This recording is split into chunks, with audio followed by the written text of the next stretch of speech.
Hello, ladies and gentlemen. Welcome back to my channel.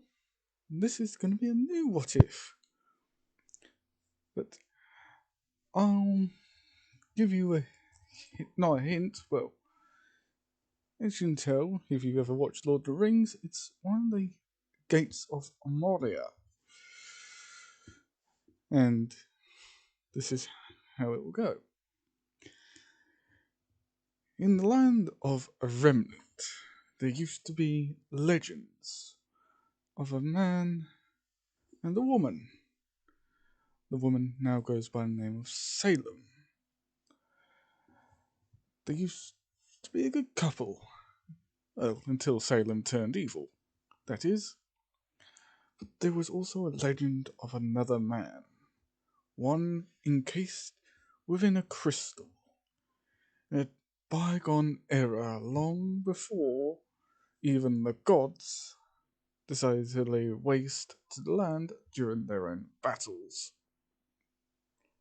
He was a man, but also had a wolf with him.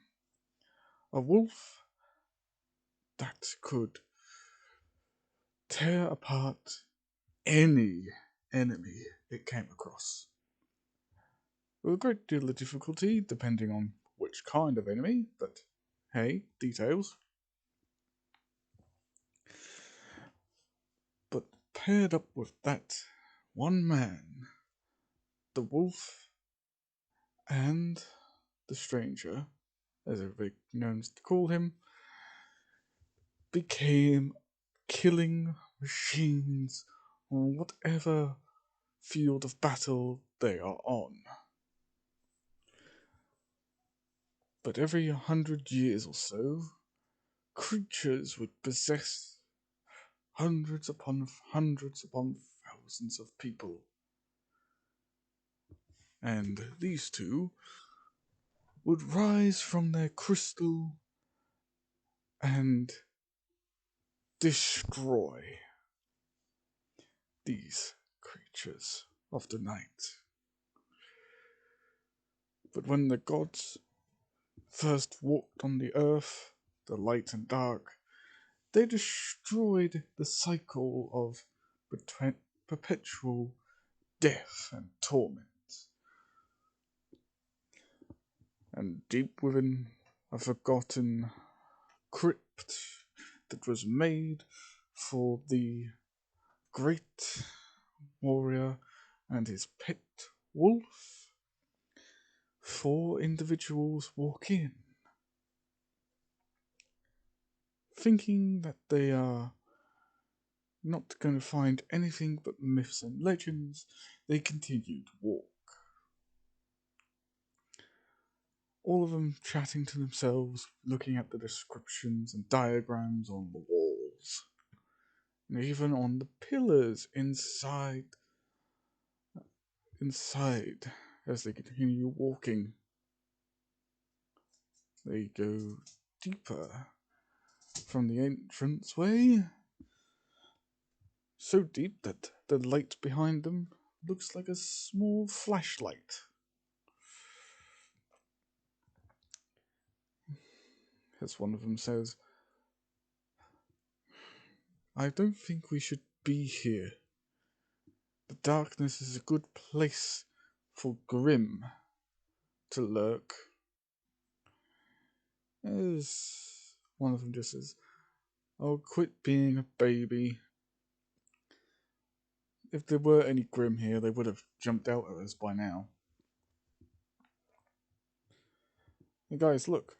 I think there's a light up ahead. It's a torch. Wait, why would a torch be a light in here? Did somebody come in here before us? I don't know. As these 4 talk among themselves, but then swiftly decide to keep walking. Eventually, they walk into an open area. One that is larger than anything they've ever seen. One of the individuals, who, by the way, all of them are girls, by the way, walk into a big open area as it shows a massive complex of bridges and tunnels. Glorious stone statues of this individual long since broken and shattered, littered all over the floors. She says, "This place is huge. The entrance was literally just an entrance. It doesn't have a grand design like this." As they continue looking at all the glyphs and hieroglyphs of old,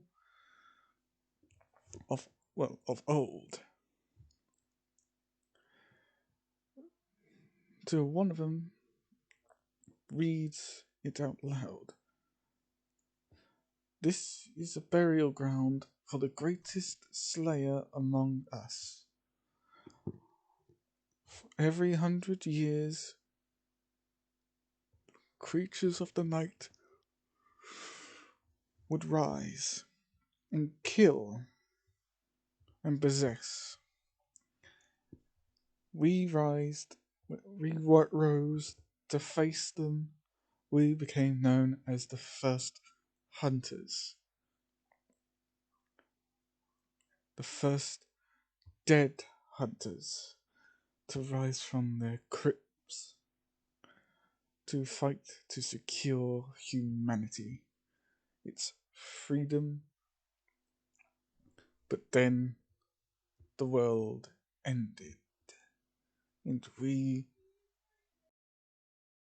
Sorry about the delay, people. Where was I? Yes. And we... Back to the story again. And we went and fought. Not many of us survived. So we made crypts and encased ourselves in crystal-like forms to survive. As they continue reading, they continue moving on. As you most probably saw, finding a big broken area with light from the outside shining through. But they still kept on walking through, going over several bridges, and then going through caves.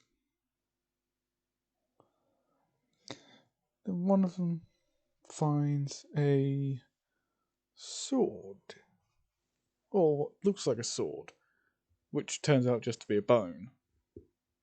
Appears that somebody already was here and died. So they moved on, eventually coming across a labyrinth of, well, tunnels. One darker than the other.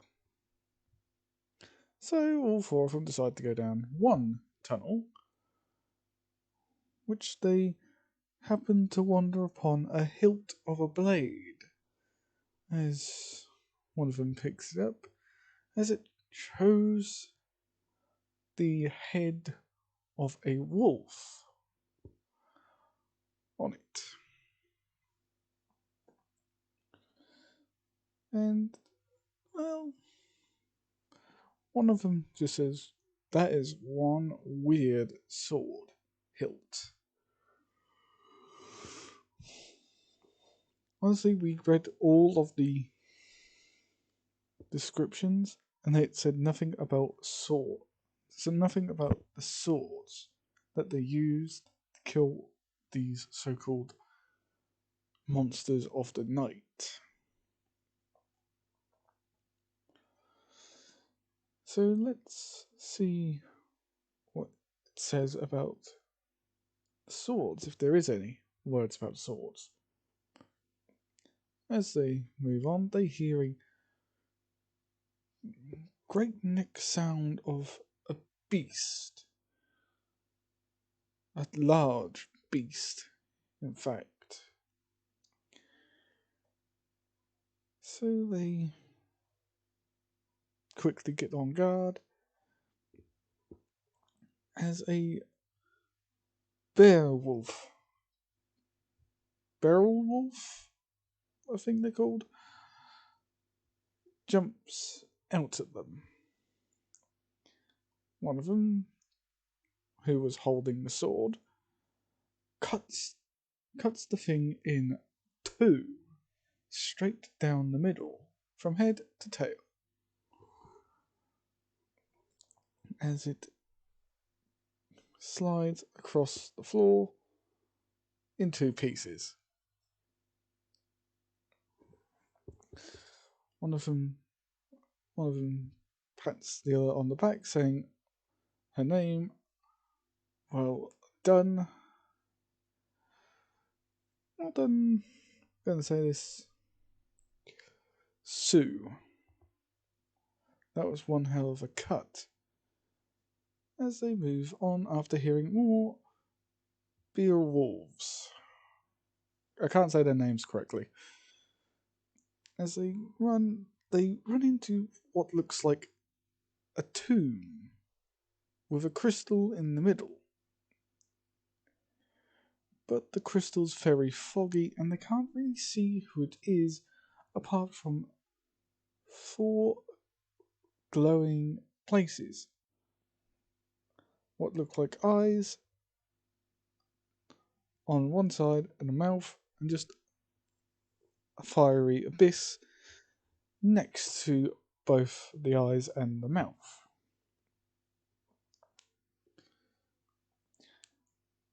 So, and this is where they meet more Grim.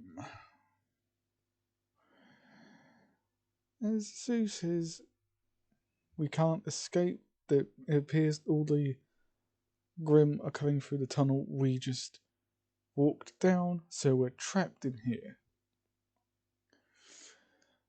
As more and more Grim pour through the door that they just happened to go through,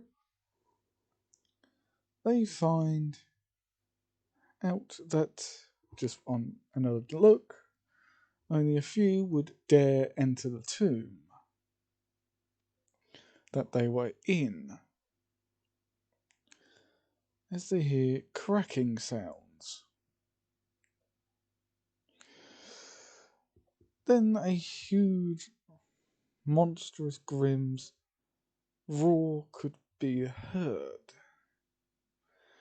and several thumps, as the Grim wolves, because I can't say the names correctly, the dog-like Grim, charge in, almost no longer caring about the cracking crystal, and go into attack.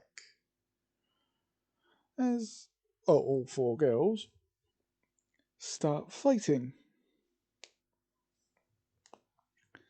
As well, yeah, the crystal continues to crack and snap as the fire in the eyes, in the crystal, dim. As they all see it and say, oh great. Looks like whatever this thing was is no longer with us. The howling gets worse and worse, and the thumping gets louder and louder and louder, as hundreds of beowulfs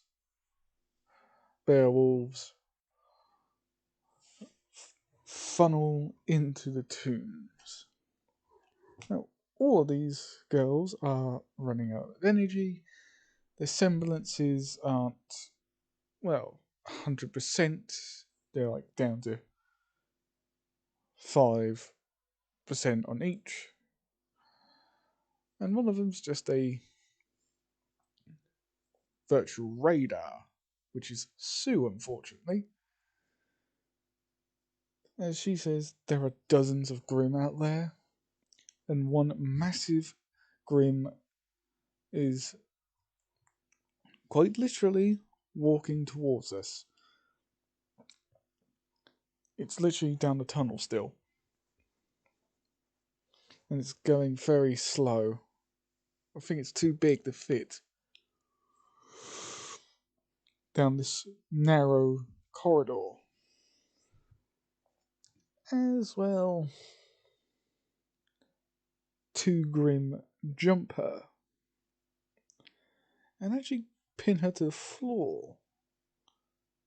And she just shouts, I could use some help over here. As, well, both the Grim die due to a scythe cutting their heads off. As one of them shouts, okay, nice kill. As Ruby, well, that's not Ruby, as Yang says, no problem, but that wasn't me. Definitely wasn't the others. So who was it? As they hear, well, I thought I could come in here to figure out what was going on, but apparently not. Apparently my nieces decide to get themselves into trouble. As, well, Yang shouts Uncle Crow, as Crow says, I will deal with the big guy out there. And by my estimates, that thing is a literal titan. As everybody's sort of scared, saying a grim titan? Oh, this is just too unfair. As, well, Crow says, I know, but leave it with me, I will defeat it. As he goes outside of the door, only to get slapped back in. As he says, okay, 1, ow, and 2, it's right here. It's already here. As Sue gets up, saying, that's impossible. My semblance showed that it's only still at the entrance of the tunnel to get down here, and it was going slow. As Crow just gets up and says, as he pops his shoulder back in because he got it dislocated, saying, apparently not. Apparently, the Grim Titan, as I'm calling it, it was already right at the door entrance. It can't get in because the door is too low. And as the thing howls once more, the crystal holding a mysterious figure cracks even quicker. As Crow doesn't really pay attention to it, nor do the others, because A, they've got a literal titan trying to get in, and grim beowulfs piling onto them. So yeah, I don't think you're going to be taking a particular interest in a, well, quite literal crystal breaking apart. As Grim Titan finally breaks the door down, making it big enough for it to fit. As it, well, does another howl. As the looks at the crystal as it's cracking severely. as it decides not to focus on that, but focus on the five people standing in front of it, as it brings down its hands in sort of a crushing motion, as it slams onto the floor, cracking the floor where Crow used to be. Because obviously he saw that coming down onto him, so he decided to move and not get crushed into bits. As this Titan yet again howls once again, the crystal fully breaks. But at the time this breaks, the Grim Titan punches all of them out of the door as they begin to run.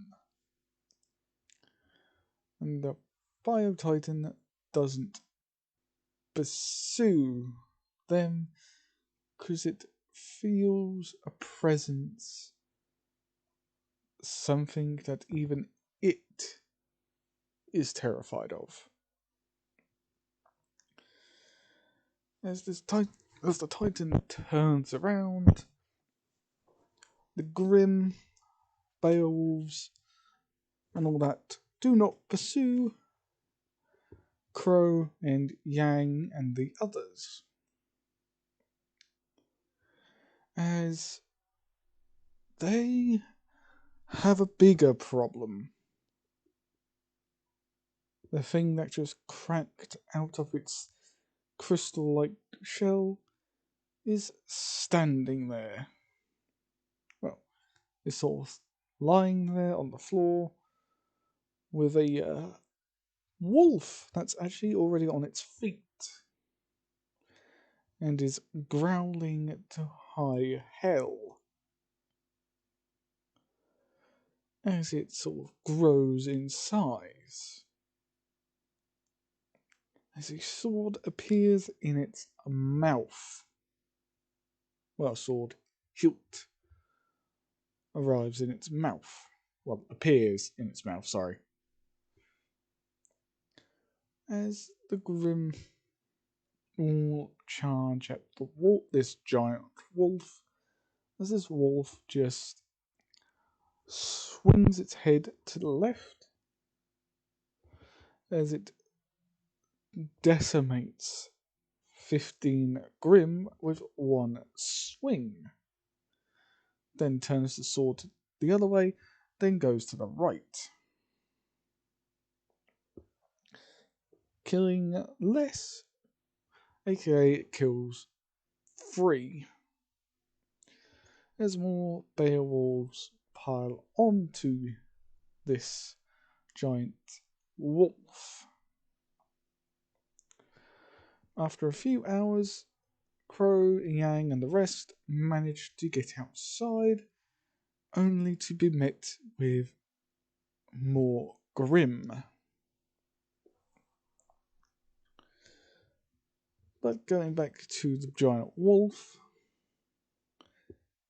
yeah, the giant wolf is still holding him off, but now the Grim are even more worried because Sleeping Beauty, if you get the small pun, gets up. And, oh boy, it's he's kind of pissed. As he, grabs his own sword from its scabbard, or from its sheath, as he holds it in front of him, as he does a little ballet dance around all the Grim Beowulfs, hacking and slashing them all to pieces. till they get up to the to the Titan. And, well, let's skip ahead to where he's outside on top of the Titan as he's decapitated it. Let's just say this, okay? For simplicity's sake, the Bio Titan got its ass kicked. Why do I keep on saying Bio Titan? God damn it, I need to stop playing Dawn of War. Anyway. Yeah, Crow outside with Crow, Yang, and the others. Well, let's say this: two of them have died. Well, two of them are dead. Sue for one of them, and the other one I'm not going to name because not important. But Yang and Ruby and Crow are important because they're the main characters. Well, two of the main characters. Yay. As well, they are shattered after fighting that many Beowulfs. And this is where they see the bio. This is where they see the grim Titan as it stumbles out, then has the wolf nom on its back as it jumps away from it, as it gets a sword around its neck, and then it pulls up, decapitating it as the sword lands on, next to Crow, along with the head of the Titan itself, as the Titan crumbles to the floor, as they see a man in silver armor with blue robes, as Crow says, "Yang, Ruby, get behind me right now," as this individual, gets off with the Bio Titan as it disintegrates. As he just walks over the Crow, him getting himself into a combat stance with his scythe, because nobody can really see the guy's face. He has a very chilling aura around him. He's very cold, very mysterious, and got a very cold aura around him. As they,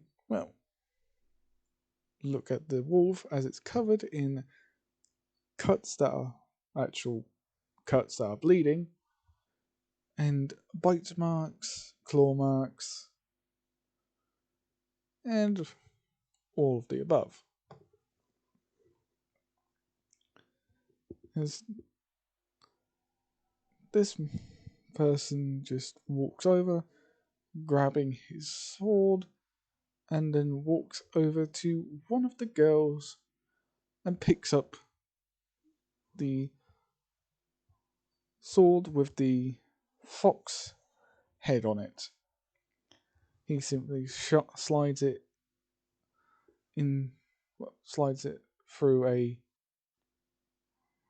holder, because he has a ribbon around his waist. He just undoes the ribbon, slides it in, then redoes it as tight as he can, and puts his other sword back in its sheath. As Crow says, "Who are you?" As this man looks at him, without saying a word and then just walks off. As Crow says, "Answer my question. Who are you? And why were you in that crystal?" As well, the man still is walking and then does a sound that attracts the wolf. As the wolf shrinks and walks alongside him. Yang walking up to Crow, saying, "Crow, we need to bury the dead. Our two partners, they're dead." As Crow shouts at him, saying, "You two shouldn't have really been here at all. You're not even huntresses yet, and yet you're going into a cave that turned out to be a labyrinth. If it wasn't for me watching over you two, you would have been dead. I'm sorry about your two friends that went with you, but you shouldn't have done this. Come on, let's head to Beacon." As well, they walk off. And then they start hearing reports about Grimm that have appeared, then suddenly, immediately disappear, as if they are running from somebody or something. As reports come in as well, seeing a man with a giant wolf going around killing the Grimm. But when authorities try to arrest the guy, he seriously wounds them. Doesn't kill them, but seriously wounds them. Because he realizes that they are not possessed. They are actual people working. And yeah, that's it. Hope you enjoy. Like, comment, and subscribe.